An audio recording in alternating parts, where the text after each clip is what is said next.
What's up, YouTube? Bubbles and Ball Cards back with another video.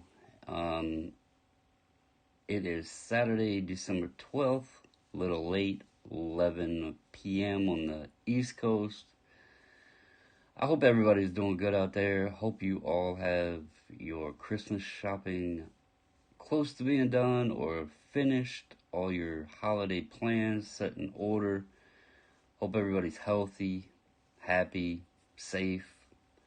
We're winding down. We're already middle way through December. 2020 has been a crazy ride, and we're about to go into 2021. So, again, hope everybody's doing good out there. I just wanted to pop on this evening, record a video, get it up. This was actually an idea inspired by Chili. Chili, the SGC collector, I believe is his YouTube name now. He loves his baseball. We were chatting earlier for a while, and he asked me who I thought, would be the rookies this year. And I'll be honest, I kind of threw two names out at him. One of them is because obviously he's a popular name, but I started digging into stats, and I kind of have some other guys that I might be keeping more of an eye on outside of the top names. And so I know this video is early. We still got a couple months yet till spring training and all that kicks off. But I thought it would be a fun one to do. Anyway, let's go ahead and get into it. I want to first hop over here. Here is Cardboard Connection. You can see here it says, where is it at? The release date. I seen it, now I lost it. I wanted to say that it said February 21st. Where in the heck was it? Oh, man. Not a good start. I know I'm looking right at it. And anyway, I'm pretty sure it said February 21st. It was either the 12th or the 21st. I swear it was like right here. Now I can't find it. So it is pretty far out still. We got a couple months. But something, that I want to discuss about this is the fact, right here, February 10th. I knew it was on here somewhere. February 10th is the expected release date. Something interesting for Dodgers fans, I don't see anything about the Dodger World Series cards like they've done in the past. They just had the Nationals last year. I don't see anything mentioned about that in here, which is kind of interesting because that's something that they normally do. It does have 70th anniversary, a new parallel, which is, they were on here somewhere, right there, platinum anniversary, numbered out of 70. So that's going to be a new parallel. Obviously, black they also have here as 70, which black used to be, I believe, 69. So I don't know if that's a typo or what. But the reason I want to talk about this set is probably going to be heavy with some rookies. There's no doubt about that. We know Update is pretty poor with who it has in it. However, I want to go over here and show you guys why I want to talk about this. I've told you guys about sets before and how sets are pretty much your best bang for your buck. You've seen they were pretty easy to obtain this year, even with, Bichette, Jordan, Robert, Arozarena, I don't know what his situation legally is going to be. But you had Grisham, you had, I don't know, Aquino, Horner, Lux. You had a pretty good rookie class in 2020, and you could still obtain the sets. I took a look here to see what pre-order prices are, and again, we are like 2 months out from this even being released. And as we know, most of the time, pre-orders only go up. And that's kind of scary to me because if you look here, hobby boxes are $115, jumbos are $235, a jumbo case is $13.75, and a hobby case is $13.50. I'll be honest, me and the missus bought a jumbo hobby case for 2020 Series 1, and I was pretty disappointed. Overall, for one, the cards didn't grade out anywhere near what I thought they would. Y'all have seen, I don't think I've hit one single Bo Bichette 10, and I don't know if that's a situation of hobby just wasn't cut very well, or what the deal was there. I do know people that have gotten 10s. They've, Nats fans gotten pristine on Bichette. And I'm pretty sure he bought regular hobby, and then retail.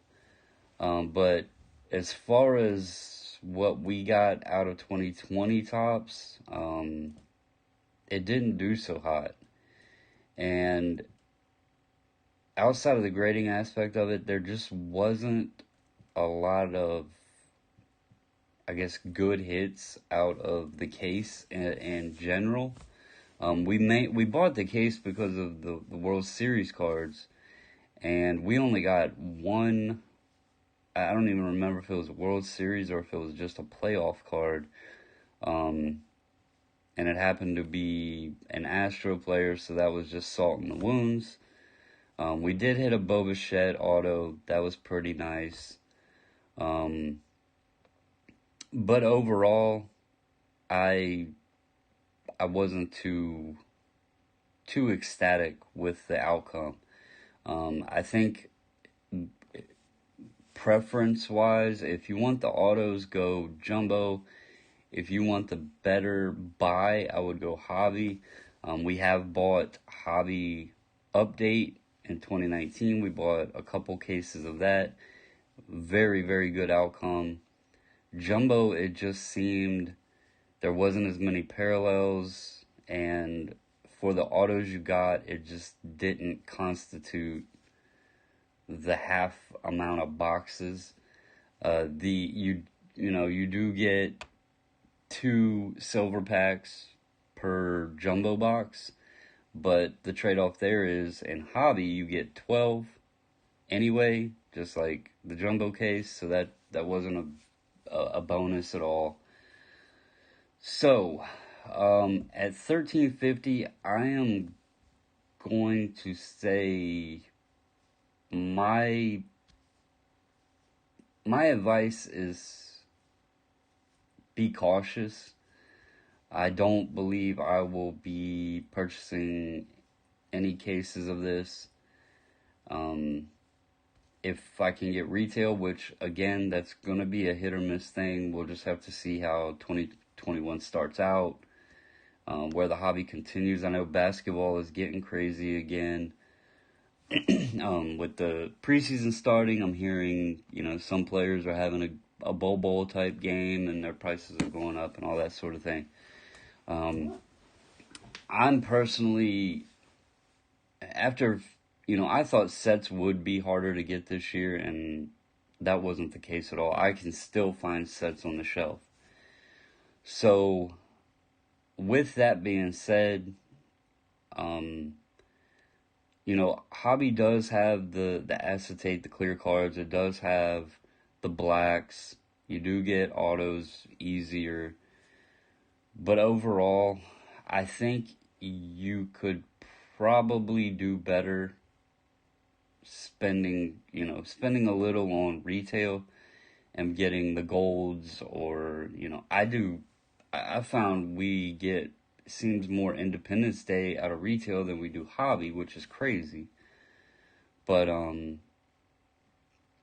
for the amount of product Topps produced in 2020, I would really say just take caution. And, if this is something you do every year, you enjoy it, go for it. But I would probably just, look for retail, get what you can. And then again, hold off until the sets come out. I know that is later in the year, but it's much, much easier to get the rookies and way cheaper. I mean, for $13.50 on 12 boxes, let's say you have great odds and you get, 16 rookies, one per box, and, some boxes you double up. You could buy, say, $60 for a set, $1,300. You could buy like 20 sets and have everybody. So just keep that in mind. I know you don't get the parallels and all that in the sets. I get all of that, and that's the chase. It's not all about the base card, but just proceed with caution. I'm really hoping the baseball season gets back to normal and they actually get a full season. I really hope we could start going to the ballpark again. Get back to some normalcy. It would be very, very nice. But there's no checklist yet, but I do have a feeling there's going to be a loaded class in this, similar to 2020. And so with that, I want to pop over here. And obviously I have this up.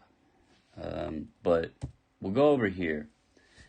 Now, I labeled this exactly what this is. This is the 2021 Topps Rookie Targets Too Early to Tell edition.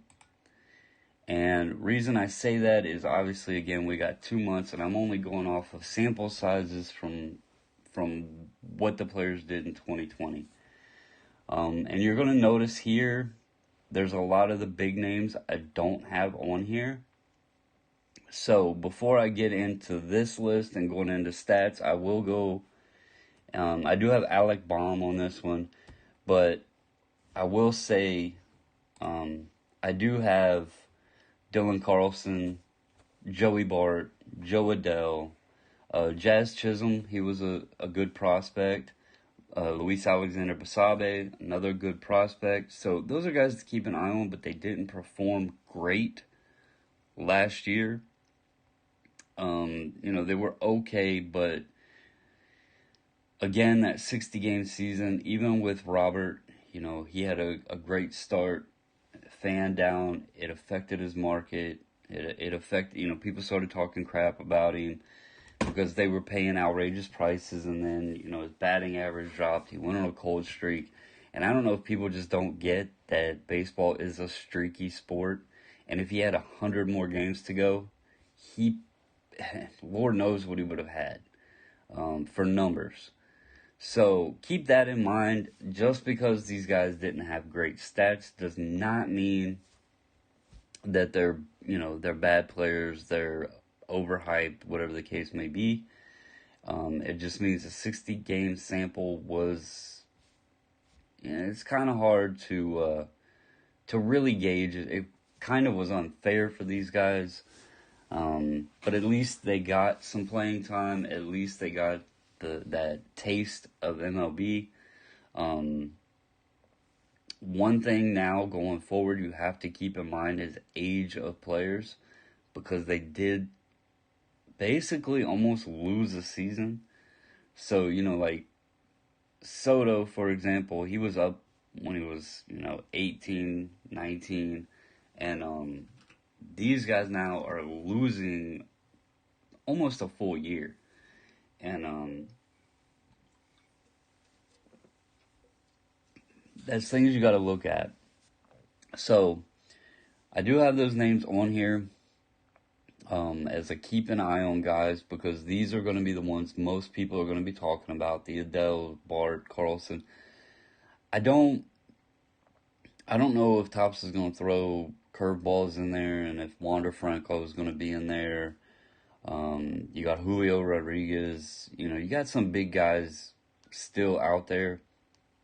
Well, I don't know if Topps is going to do like they did and kind of slip some in that may not have even debuted yet, but if they're expected to debut or something, they might throw them in. We don't know yet. That's why this is too early to tell, because we don't have a checklist. I'm going to assume these guys will be in Series 1, but it's not a guarantee.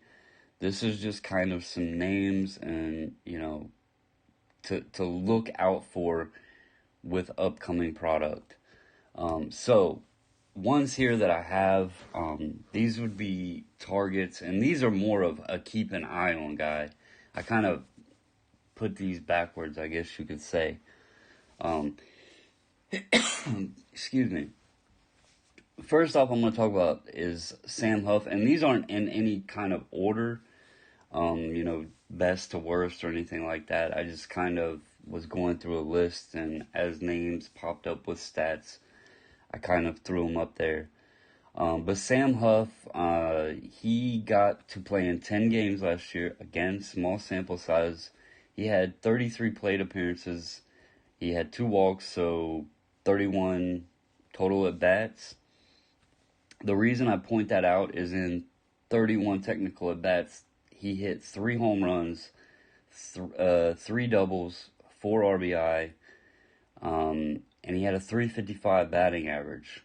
So pretty damn good for, that's almost a 33%, or I'm sorry, what am I talking about? I'm seeing too many threes here. Almost 1 in 10 at bats, he was hitting a homer, and still batting .355. Again, very small sample size, but if you look at another guy on here, Mountcastle, he had 126 plate appearances. So if you was to put Huff and keeping the pace he had with 126 plate appearances, he'd have been at around 12 homers. So someone definitely to keep an eye on. It looks like he's going to be about 23 for this season, so still kind of young. And he is on the Rangers, so just somebody there to keep an eye out on. Ke'Bryan Hayes is the next one I have on here. He actually played in 24 games, 95 plate appearances with 85 at-bats. He batted .376, 7 doubles, 2 triples, 5 homers, 11 RBIs, 1 stolen base. It looks like he will be 23, 24 years old. I don't have their birth dates up here, and it only gives me the age when they debuted last season, so I apologize for that. But he is on the Pittsburgh Pirates. He had a 1.124 OPS and a 1.9 WAR. So, again, he played almost half the season. Pretty good numbers, and he's still in that, he's under 25, so again, that losing that 1 year is going to be something you got to keep an eye on these guys, because he just debuted, and so is he not going to be good until he's, will he continue what he did last year this coming season? Will he have a sophomore slump if he, gets a full season playing time? It's things you don't know, and is it going to push him into a 25, 26-year-old season? Whereas, Tatis is, 22, 23, something like that, and doing what he's doing. So it's just things you got to look out for. The next guy, and again, these aren't in any order. This guy is a catcher, and I'm not huge on catchers. But it's Alejandro Kirk. He plays on the Blue Jays. He only played in 9 games. He had 24 at-bats. He did have 2 doubles, a homer, 3 RBI, and he batted .375. So pretty good batting average. Power, but again, small sample size. And he's only going to be roughly 21, 22 years old. So he's, a little bit younger. And he's on a young Blue Jay team that could possibly get better. I was looking at Vlad Jr.'s Twitter or Instagram today. And I got to say, man, just if he's doing everything he's posting and stuff, the kid's working out. And I think he's striving to get better. So, the Blue Jays could be a good young team. So, next up is Alec Baum. This is a name everybody knows. He's a Philly. He came in. He started a little slow, but picked it up. And his numbers, he actually got to play in 44 games, 160 at-bats. He had 11 doubles, 4 homers, 23 RBI, only 1 stolen base, but he had a batting average of .338. He should be in the 24, maybe 25-year-old range in the following season. I wish I had the birth dates here so I could tell you guys exactly. But anyway, pretty good numbers, .338 average, 4 homers, 160 at-bats, 4 homers. The power, that could come. But the 23 RBIs is pretty nice. You figure 44 games, if you throw that into, even a 120-game season, 130, whatever, he'd have been, 60, almost 70 RBI. So not bad for a kid coming up. Next up is Mountcastle. He's on the Orioles. Another one, he'll be 23, 24. He had a good sample size, just over half the season last year. He played 35 games, had 126 at-bats. He had 5 doubles, 5 homers, another one with 23 RBI and .333 batting average. So very good numbers there, especially for the Orioles. Looks like he could be a young star for them. So, he's also in that, again, 23, 24 range. So another one to keep an eye out on. Next up, I have Nick Madrigal on here. And where's his numbers? Let me go here. See if I can. I had all these guys marked on here. Here we go. So, Madrigal had... Well, actually, I got the wrong thing up. Where's he at? Right here.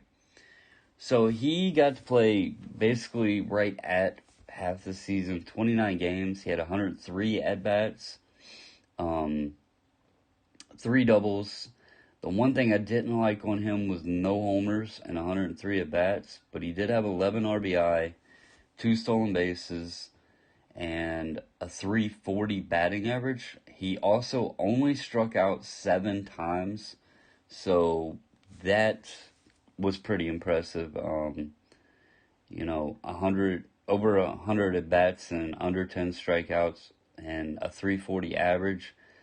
He's not hitting the ball, 480 feet, but he is making contact. He's not striking out.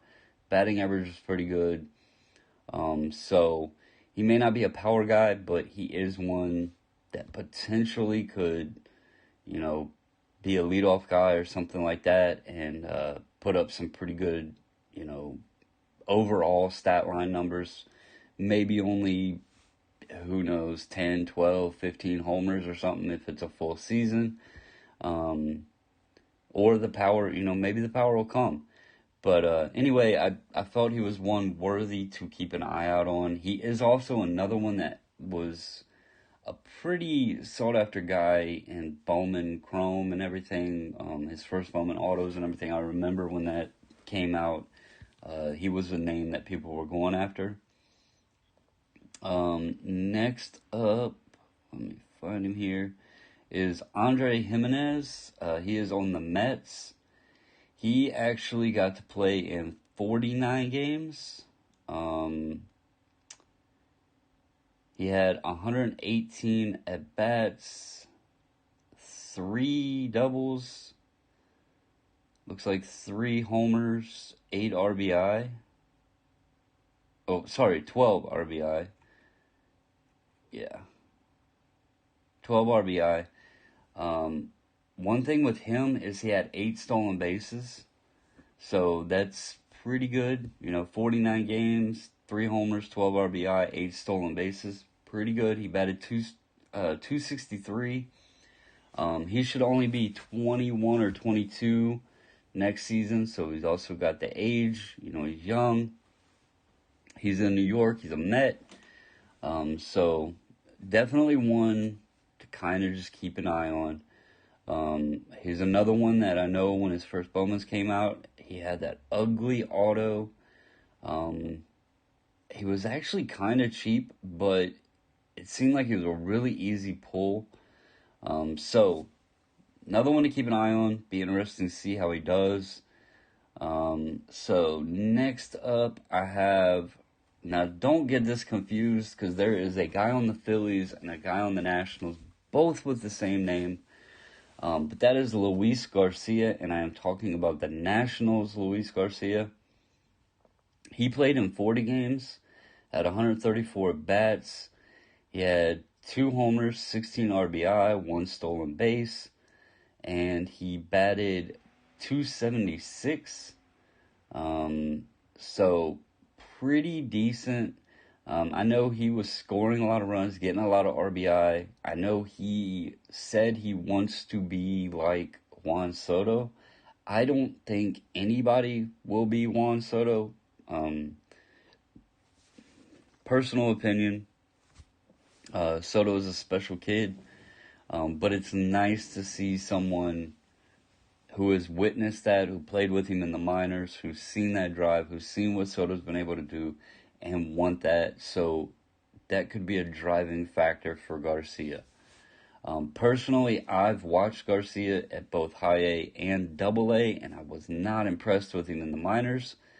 But overall, batting numbers weren't too bad.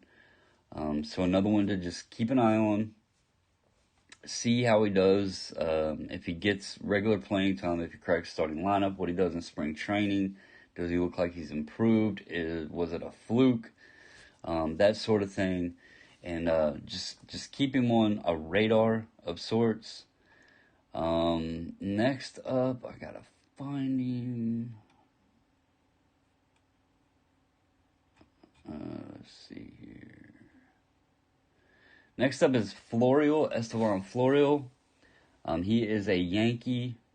Now, one thing I want to say, I have him on this list.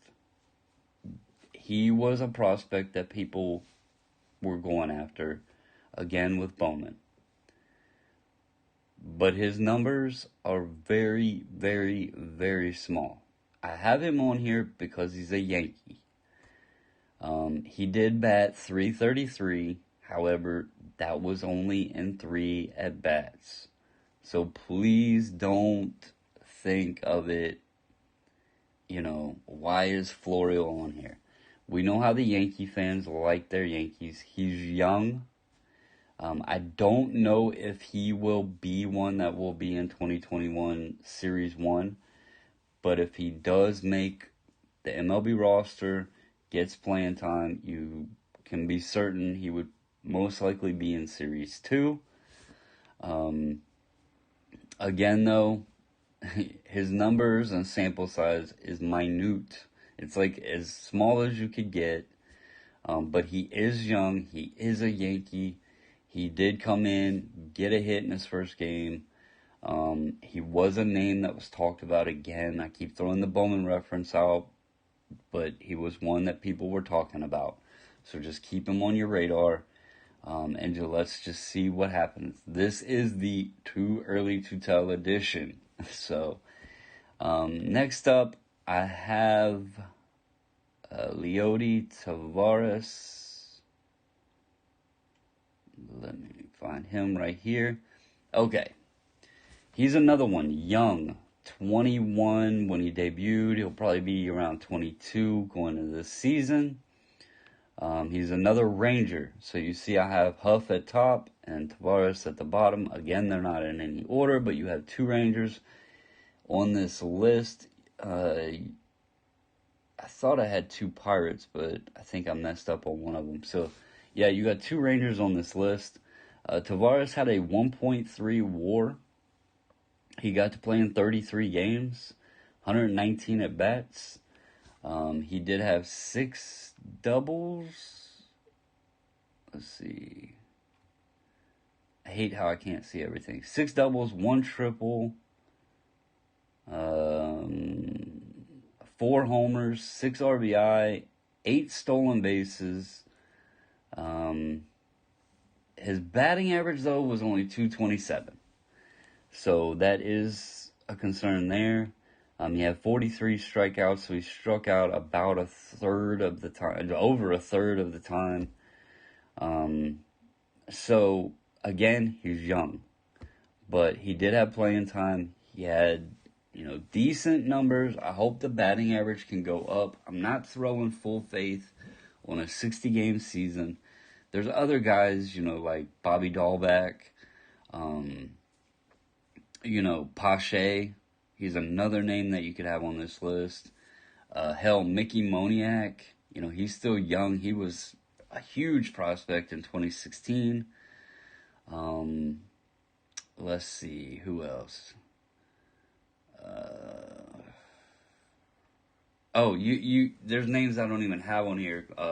Franco could be making his debut. Who knows if Topps is going to throw them in. There's a lot of guys we could have on here. But I just wanted to throw some out that did have some playing time last year, did have some decent numbers, and aren't your, the ones that you're going to know right off the top. Joe Adell, Joey Bart, Alec Baum, Dylan Carlson. The ones that everybody is high on, and some, I haven't heard anybody say, oh man, I want to get that Sam Huff rookie card, or the Leoti Tavares, or, I think I've only heard one person talk about Ryan Mountcastle in the Facebook group, or Key Brian Hayes. So I just wanted to make this again. This is way too early to tell. These guys could flop, not do anything. They might not even make the major league roster. If the minors get to come back, if everything gets under control, some of these guys might wind up in AAA. But, again, 60-game season, they had decent numbers. The product's coming out. Chili asked me about it. I thought it'd be a fun video to go ahead. Let's throw it out there 2 months ahead of time. Who are some guys to look for? Who could be the rookie of the year or whatever the case may be? Just talk about it. I mean, I love baseball. Can't wait for it to start back up. Again, I hope it's normal. I hope it's full season. Hope we can get to go to the ballpark.